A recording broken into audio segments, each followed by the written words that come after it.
Okay, y'all, let's get into this braided peach cobbler puff pastry. But full disclaimer, I am in the airport recording this, so if you hear noise, it's the airport. As you can see, I followed with a box of puff pastry and 2 cans of peaches. Everything else you should have at home. You're going to drain your peaches, add those to a pan. You want to add some cinnamon, nutmeg, and Cinnadust if you have it. That's totally optional, okay? Add those ingredients to your peaches and you want to start your cooking process. I use 1/3 a cup of sugar, 1/3 a cup of brown sugar, and don't mind the lumps in my brown sugar. It's going to cook out anyway. That just means it got a little air to it. Add a splash of vanilla, stir everything together. And you're going to add a splash of lemon juice as well. There's something about lemon juice and peaches that just makes it pop, okay? Cook your peaches down for about 8 to 10 minutes.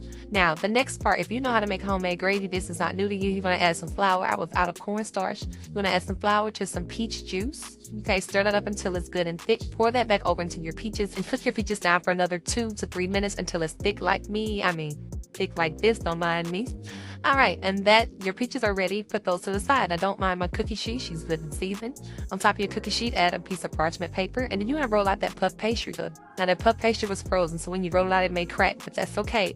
Add some water to your fingertips to reseal that puff pastry, and then you're going to take out your rolling pin and just kind of make it flat as you can. To the middle of that puff pastry, you're going to add down those cooked peaches, as you can see me doing right here. Now, don't they look good, child? In the words of Auntie Freddie Dean. After you've added your cooked peaches to the middle of the puff pastry, on both sides of the puff pastry, you're going to cut slits. The slits are maybe 1.5 inch so that you can braid them over to make your braid pattern. Now, this is my first time doing this, so it's not perfect, but I'm giving you what I got here. All right, so once you've got all your slits on both sides of the puff pastry, you're going to start braiding them over the peaches like so. Again, my first time doing this, so if you want to do crisscross, zigzag, tic-tac-toe, whatever you want to do in your puff pastry, that's totally your business, but this is what I did, and I was pretty proud of how it turned out. So braid those over, covering the entire portion of your cooked down peaches in the middle of this puff pastry. All right, once it's done being braided, it should look like this. Isn't she cute, child? I'm pretty proud of this. Don't mind that extra syrup, I'm gonna eat it anyway. All right, so once it's braided, self-promotion here, there's my Bump Buddies pastry brush on sale now for Juneteenth, 19% off. But then you're gonna brush the top of this puff pastry with an egg white.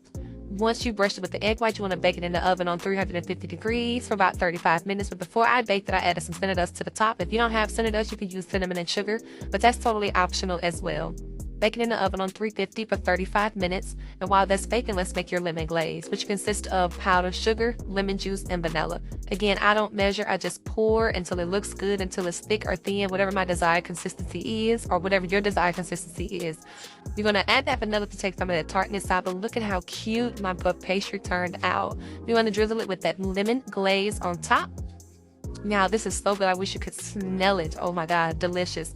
Drizzle on top, and then it's ready to slice and serve. That's it, y'all. Make this for the husbands, fathers, mens, dads in your life. For Father's Day, you can serve it by itself, serve it with breakfast, serve it with vanilla ice cream. Totally up to you. Thanks for watching. The recipe's in the comments. Like, follow, and share for